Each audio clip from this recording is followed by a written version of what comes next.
Muy bien, continuamos con Enfoque Informativo. Está en nuestros estudios el director de la Unidad de Gestión Educativa Local Cajamarca, UGEL Cajamarca, profesor Jorge Martínez Oblitas, quien damos la cordial bienvenida. ¿Qué tal, profesor?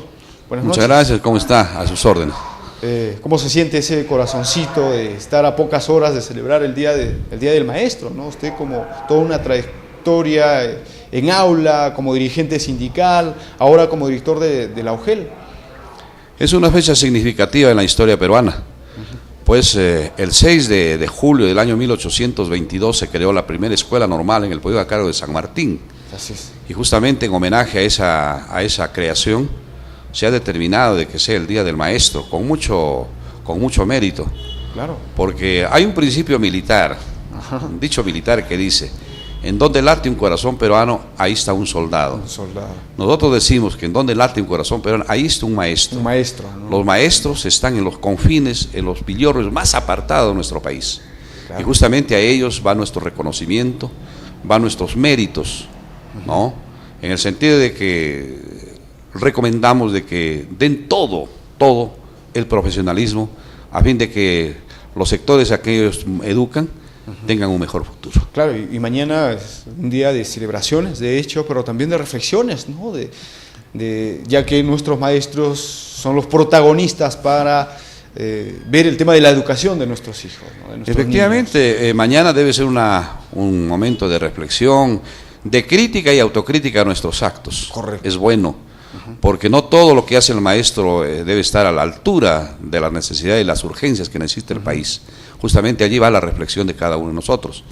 Por eso es que invitamos a los maestros a que se haga ese esfuerzo de autocrítica de lo que bueno que hemos hecho en un año y la perspectiva que debemos tener para mejorar las relaciones de carácter pedagógico, de carácter administrativo, a fin de mejorar la educación de nuestro pueblo. Correcto. ¿Ustedes como UGEL han hecho alguna acción? Nosotros hemos hecho un ciclo de conferencias la semana pasada. Ya. Hemos invitado aquí a personalidades como por ejemplo el doctor Tejada, que ha sido decano de la Facultad de Educación de la Universidad de Cajamarca. Él ha dado un tema muy interesante, el perfil pedagógico del maestro. Ya. Hemos invitado al decano del Colegio de Profesores, al doctor José Rojas Araujo, quien ha hecho una interpretación legal y doctrinaria de la ley última que ha dado la ley de reforma magisterial. Y hemos invitado al doctor Óscar Guarán Garros, que es profesor o ex profesor de la Universidad de San Marcos, de la Universidad de Villarreal y otras universidades de Lima, para que nos dé también una visión de lo que significa la labor de los maestros peruanos, y muy especial la labor de los maestros cajamarquinos. Entonces, este ha sido un ciclo de conferencias muy bonito, muy interesante, muy concurrida, y que ha sido ofrecido a todos los maestros de la región Cajamarca. Claro, y ahí va el tema, ¿no? El tema, en los últimos gobiernos, ¿no? Con Alan García se dio una ley de carrera docente, ¿no? Que ahora ha sido suplida por la nueva ley docente, pero en realidad no ha sido pues consensuada con los maestros, ¿no? No se ha debatido en cada región, no se ha recogido las propuestas de los maestros, que no solo va en tema de su propuesta de los intereses económicos de los maestros, sino de su capacitación, pero también de los estudiantes, en realidad de la educación pública en nuestro país, ¿no? El magisterio peruano siempre ha tenido leyes, dispositivos. Sí, sí. Recordamos en la historia, en los últimos, a partir de la segunda mitad del siglo XX, en el año 50 se dio el Estatuto de Educación Pública en la época de Odría. En la época del primer gobierno del arquitecto Belaúnde, se dio la famosa 15215. Después se dio la 24029. Después se ha dado la ley de carrera pública magisterial en la época de Alan García, y esta última, la ley de reforma magisterial. Es decir, que en el magisterio nunca nos ha faltado leyes. Pero ¿qué es lo que pasa? Lo que más sobra es leyes, pero... Todo es ley. Pero ¿qué es lo que pasa? Que todas esas leyes que han habido han sido totalmente desfinanciadas. Es decir, que no han tenido el presupuesto sustentable para poder cumplir lo que se estaba establecido. Le pongo un ejemplo. Ya. En la 24029 existió la famosa año sabático. ¿Qué era el año sabático? Contemplado en la ley. Era que por cada 7 años de trabajo de los maestros, debía tener un año de capacitación a nivel universitario pagado por el Estado. Lo que lo tienen los maestros, los médicos en este Efectivamente. ¿Se cumplió eso? No se cumplió nunca. nunca se cumplió. Nunca se cumplió. Y además de eso, en cada una de esas leyes han habido siempre lo que se llama las escalas o los niveles o las categorías magisteriales. Por ejemplo, en la 15.215 se estableció en esa época 12 clases magisteriales. Desde la primera clase, en donde estaban los intitulados, claro, hasta la 12ª clase, en donde estaban la gente con mayor nivel de carácter pedagógico. La 24.029 también tuvo escalas, ¿no es cierto? El que habla, por ejemplo, es de la 24.029, que yo llegué a la última clase, creo que a la quinta clase, la más alta clase que establecía en la ley. Pero ¿qué es lo que pasa? Por la desfinanciación que le he hecho mención, nosotros salíamos como sí, en términos militares, si salíamos como generales de división, ganábamos como alférez, ¿no es cierto? Entonces hay esa situación que las leyes en este momento, que no han faltado en el magisterio, siempre ha sido totalmente diferenciada y desconocida. ¿La última ley también es diferenciada? Por supuesto, la última ley, por ejemplo, esperemos, ¿no es cierto? Esperemos de que el gobierno pueda darle el presupuesto necesario para el financiamiento, pero así como está, lo vemos difícil. ¿Por qué?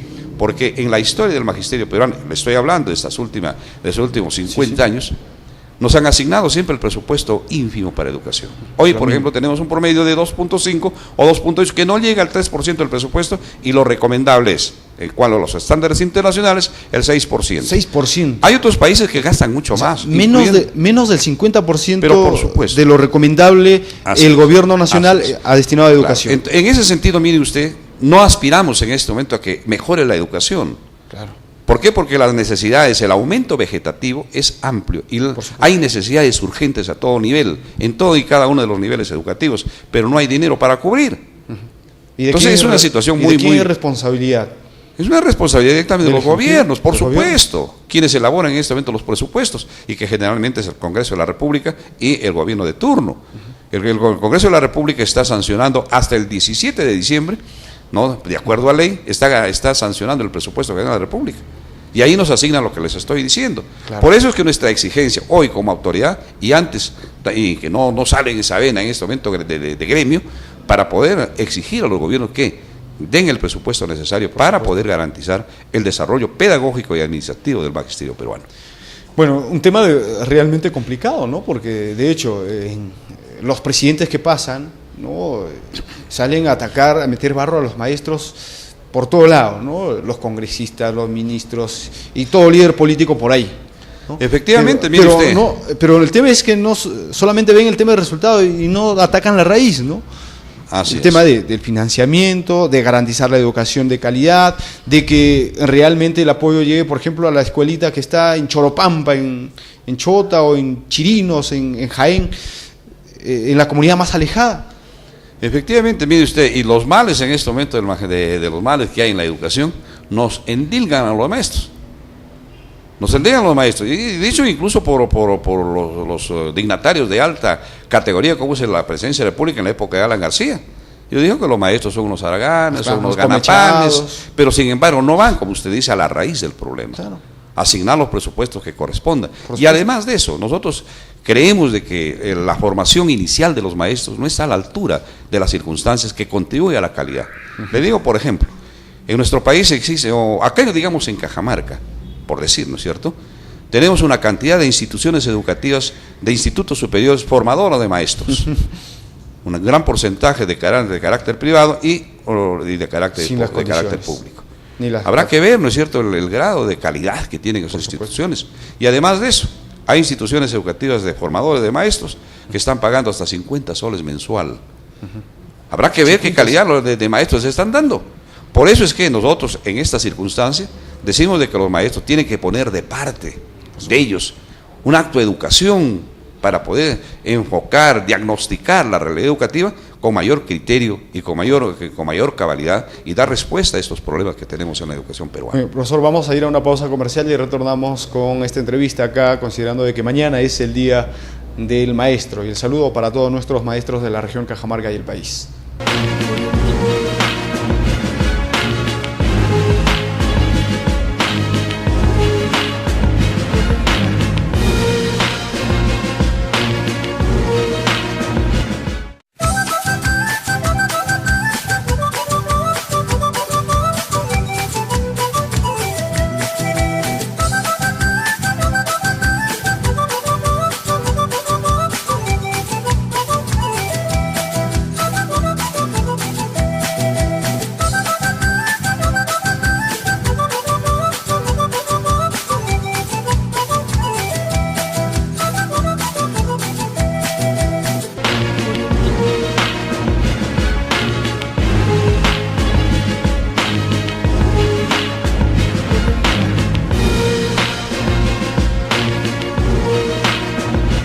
Continuamos con Enfoque Informativo y nuestro reiterativo saludo, nuestro abrazo, nuestro reconocimiento a los maestros de Cajamarca y el país, ¿no?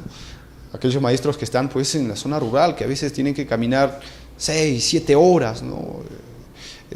Y que tienen que llegar porque sus niños la están esperando, ¿no? Y lo hacen con esfuerzo. Esperamos que ese ánimo se contagie en todos los maestros de la región y del Perú. Profesor, hay un tema también que quisiera abordarles, es el Día del Maestro definitivamente. Hay que celebrar definitivamente, hay que reflexionar por supuesto, pero hay que ver sus problemas también. En la década, desde el 90 para adelante, con el gobierno de Fujimori, mediante decretos ley se recortaron algunos derechos que lo conquistaron a base de luchas, ¿no? Incluso a base de derramamiento de sangre. Las 25, 30 horas, maternidad, luto y sepello, etcétera, etcétera, ¿no? Capacitaciones. Y hay una deuda social en Cajamarca. Según indicaba en su discurso el presidente Gregorio Santos, para educación en la región la deuda social de nuestros maestros supera los 930 millones de soles. Oye, esa deuda se tiene que pagar, pero... Claro, la deuda en este momento social es una deuda nacional. Claro. Que tiene en este momento, digamos, el Ministerio de Economía y Finanzas y el Ministerio de Educación, por habernos quitado algunos derechos o nos ha conculcado algunos derechos contemplados en la ley 24029. Es el caso, por ejemplo, del 30% por preparación de clases y otros dispositivos, y eso ha recortado, no los ha pagado a los maestros. De tal manera que esa deuda se ha acumulado de tal forma que en este momento, así como está la situación, se vuelve impagable. Claro, así ha dicho el ministro de Economía, se vuelve impagable. Nosotros, personalmente yo conceptúo de que esta situación ha sido una antesala para la nación de la ley última de reforma magisterial. ¿Por qué una antesala? Porque han ido preparando las condiciones, ¿no?, de recorte de derechos para incluirlo en este momento en la ley. Por ejemplo, si en la 24029 se establecía las obligaciones que tiene el Estado con preparación de clases y otras cosas, en esta nueva ley de reforma magisterial se ha suspendido. No lo contempla. Y nosotros, cuando vino el otro día un responsables de remuneraciones de Lima, y cuando nosotros le decíamos, ¿por qué han desaparecido? No ha desaparecido, dicen ellos. No ha desaparecido, porque existe en este momento lo que se llama la remuneración íntegra mensual, que lo ha absorbido. Lo ha absorbido de sus derechos. Es decir, ya no aparecen en la ley. ¿Por qué? Porque el RIN, que se llama hoy, lo absorbió. Nosotros lo interpretamos que ese hecho de absorber significa liquidar el derecho. Entonces, por eso digo, es una antesala lo que han hecho, ¿no es cierto?, de recorte de derechos para incluirlo en este momento en la ley. Ya no existen esos dispositivos. De tal manera que esa deuda, creemos que hay que exigir, el magisterio debe seguir exigiendo. Claro, debe de pagarse porque es un derecho que lo han ganado los maestros. Igual que faltó con el FONAVI. El FONAVI fue igualito. Claro, sí, sí. El FONAVI, millones de soles, ¿no es cierto?, se han destinado a otros rubros. Lógicamente podría ser beneficiosos esos rubros, pero eran conculcando derechos, en este caso del magisterio y de los trabajadores públicos en general. Y eso no es bueno. Eso no es bueno en ningún momento. ¿Van a continuar en esta lucha exigiendo al Ministerio de Economía para que haga las transferencias económicas y se vaya pagando progresivamente a los maestros? Claro. Considerando que en otras regiones se les ha hecho esas transferencias. Por supuesto, esa exigencia no es solamente de carácter administrativo, en este caso nuestro, que somos autoridades en este momento en la región, que lo decimos incluso en las reuniones que hay en el Ministerio de Economía, en el Ministerio de Educación, porque nosotros somos los portavoces en este momento de las necesidades que en este momento lo vimos y los palpamos acá en Cajamarca y en el país. Sin embargo, esto tiene que ser también contribuido con la lucha que hagan los maestros por intermedio de su organización gremial. Claro. Porque eso tampoco podemos desconocer, la presencia de un gremio organizado que defiende los derechos y las reivindicaciones económicas, políticas, sociales y profesionales del magisterio. Y de un Congreso también que esté con esa voluntad pues de cumplir con esos derechos, ¿no? Por supuesto que porque lamentablemente ahora nuestro Congreso no nos representa, ¿no? Tiene que haber una voluntad política y una voluntad en perspectiva de solucionar los problemas educativos del país. Y mire usted, el doctor Tejada nos dijo en una conferencia última que él ha visitado muchos países y entre ellos ha visitado Israel. Israel sabemos que es un país netamente capitalista, ¿no? Que sigue los modelos en este momento, los modelos de ese nivel. y nos ha dicho una cosa que un tanto ha sorprendido, ¿no es cierto? Dice que allí no hay ninguna institución privada de educación. En Israel, en un país capitalista. Ninguna institución privada en Israel, todos son públicas. Los maestros debidamente pagados, y lo que es más, cada 3 años de servicio, automáticamente los profesores son aumentados en sus remuneraciones. Además de tener capacitación permanente de alto nivel para estas cosas. Tenemos otro caso, el caso de Finlandia. Finlandia con un problema de 12% de su presupuesto para el sector educación. Y ni que hablar de Cuba, un país con su bloqueo, con sus problemas de carácter social y político, de carácter internacional que tiene. En ese momento, la educación, ahí no hay analfabetos. Una educación de calidad comprobada, no solamente por quienes en esto observan y miran, ¿no?, sino también por instituciones de mucha confiabilidad. Es el caso, por ejemplo, de la UNESCO. Correcto. Que reconozca a Cuba, por ejemplo, como uno de los países de una gran avance en educación que tienen ellos, y que justamente lo comparte con muchos países de América Latina y del mundo. Correcto. Ahora, desde la Dirección Regional de Educación, la UGEL, desde el Gobierno Regional de Cajamarca, ¿qué están haciendo por capacitar a los maestros? ¿Hay alguna propuesta que...? Por supuesto que sí. Nosotros estamos, por ejemplo, en la UGEL de Cajamarca, estamos haciendo capacitaciones y con una concurrencia muy merecida. La Dirección de Gestión Pedagógica de la UGEL, a cargo del profesor Arana, ¿no?, él está haciendo una capacitación permanente, convocatorias permanentes a los maestros para capacitarlos en distintos temas que tienen que ver con el desarrollo pedagógico. Claro. Por ejemplo, el día 8 va a haber una capacitación acá en Cajamarca, de los profesores de nivel inicial, primaria y secundaria. Y tengo la plena seguridad de que la asistencia va a ser masiva, como está haciéndose en todos los distritos. Claro. Y así como él, la Dirección Regional de Educación también realiza capacitaciones. Pero lógicamente estas capacitaciones deben tener otro sesgo de repente. Claro, Gregorio Santos manifestaba, por ejemplo, el tema de las maestrías. Por supuesto, debe tener otro sesgo, que no solamente queden especialistas, sino que quede en instituciones de carácter universitario.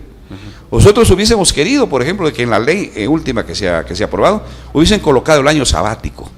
Claro, para que se pueda por supuesto, hacer una maestría, un diplomado, ¿no? Sin embargo, mire usted, y eso es bueno que hay que decirlo, que el gobierno regional, ¿no?, está interesado en esto, y ya está en este momento en funcionamiento, me parece que ya va a iniciarse uno de estos días, las maestrías, un promedio de 500 maestrías, 500 maestrías a los colegas que en este momento son responsables de redes educativas. Entonces, ellos van a seguir una maestría garantizado y pagado por el gobierno regional. Financiado totalmente. Financiado por el gobierno, y esto me parece interesante, importante. Y esperemos que sea progresiva, por supuesto, no solamente los capacitan, ¿no es cierto?, los capacitan dentro de las corrientes pedagógicas, sino que les crean un compromiso para servir de todo corazón en bien de los maestros. Y eso es interesante, y justamente ese es el llamado que hago a los maestros de acá de Cajamarca. No solamente el llamarles al sentido profesional, sino llamados también a la parte ética. Correcto. ¿No? A la parte ética de los métodos, ¿para qué? Para que cumplan su deber. Y lo voy a decir con mucha franqueza, mi querido Tito. Yo en estos tiempos que estoy acá, un promedio ya de 2 años y medio acá, y bien, no como autoridad, ¿no es cierto?, como en este caso como director de la UGEL de Cajamarca, estoy viendo, ¿no es cierto?, que hay una situación ética un poco lamentable de los maestros. La gente, especialmente el área rural, mucho falta. Faltan los maestros, ¿no es cierto?, creando problemas. Confrontando con los padres de familia. Yo les digo a los maestros, el maestro es el vértice de las miradas del estudiante, de los niños, es el vértice de la mirada de los padres de familia y es el vértice de la mirada de la comunidad y de las autoridades como nosotros. Claro. Y por tanto, toda su actividad está en este momento de repente monitoreada por los agentes que les estoy diciendo. Y se ve en este momento de que efectivamente los maestros faltan, pues. Y hay que hacer algo para... Hay que hacer algo, llamamos al cumplimiento del deber. Yo les digo en todo escenario que tengo, correcto, el cumplimiento del deber hay que hacerlo. ¿Qué es el deber? El deber es la obligación interna que nos incita a querer cumplir la labor que uno está comprometido. Correcto. ¿Para qué? Con la finalidad de que los beneficiados sean los estudiantes. ¿Qué es el fin? ¿Qué es el fin supremo? De acuerdo a normas, un profesor secundario debe cumplir un promedio de 1.200 horas al año. Un profesor de primaria, 1.100 horas al año, y un profesor de inicial, 900 horas. hagamos el día de mañana una autocrítica. Exacto. Hagamos un análisis, una reflexión. Está cumpliendo ¿Cumplimos o no cumplimos? Cada uno, ¿no? Como profesor, como maestro. Como estoy cumpliendo mis 900 profesor. y tantas horas. Estamos cumpliendo esa tarea para generar lo que esté establecido en la norma. Habrá que hacer y habrá que hacer también una reflexión con respecto al problema ético de los maestros. ¿Cumplimos nuestra labor a cabalidad o no? ¿No es cierto?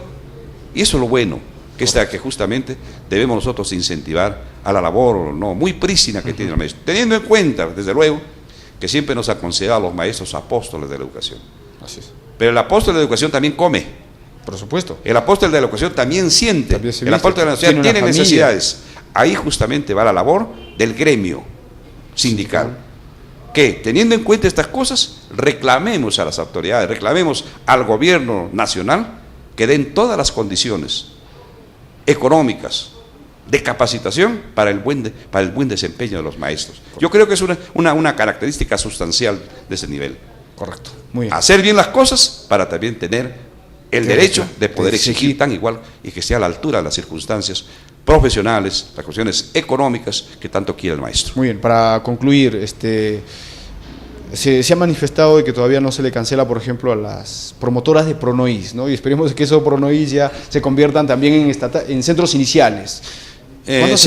¿Cuánto se le va a pagar? Se han ido el otro día en una movilización, nosotros lo hemos recibido cariñosamente a ellos, ¿no es cierto? Claro, y le hemos dicho siempre el problema es que ha habido un poquito de retraso, ¿no es cierto?, en la UGEL, a pesar de que tenemos el presupuesto. Le vamos a pagar, ya se han generado las resoluciones a partir del día 17 de este mes. Desde el 17, entonces, por supuesto. Se le va a cancelar. Claro, lo que queremos también es en este momento que estos centros de educación inicial, los programas de educación inicial, ¿no es cierto? Programas de educación inicial periféricos en la ciudad. Y hay que decirlo, esto lo vi el día de ayer en un periódico que decían de qué. El presidente Gregorio Sáenz no está a la altura en este momento de las circunstancias. ¿Dónde está el compromiso por la educación? ¿Dónde está el compromiso por la educación? Y que les paga 300 soles. Eso está establecido en norma del Ministerio de Educación. Ellos reciben una propina de 300 y tantos soles. Nosotros estamos gestionando, también le hemos dicho en Lima, a las autoridades del Ministerio de Economía, que cuando menos a una promotora, porque así se llama, cuando menos el sueldo mínimo. Pero por supuesto, está la norma. Pero no puede ser así.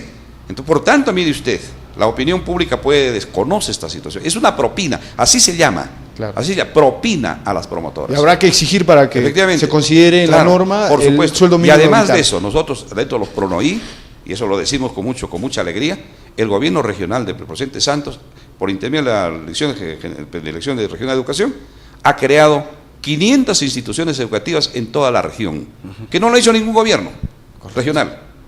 No lo ha hecho ningún gobierno. Lógicamente, estas 500 secciones, uno de ellos, y muchos de ellos, un promedio de 250 más o menos por allí, instituciones educativas de vida inicial.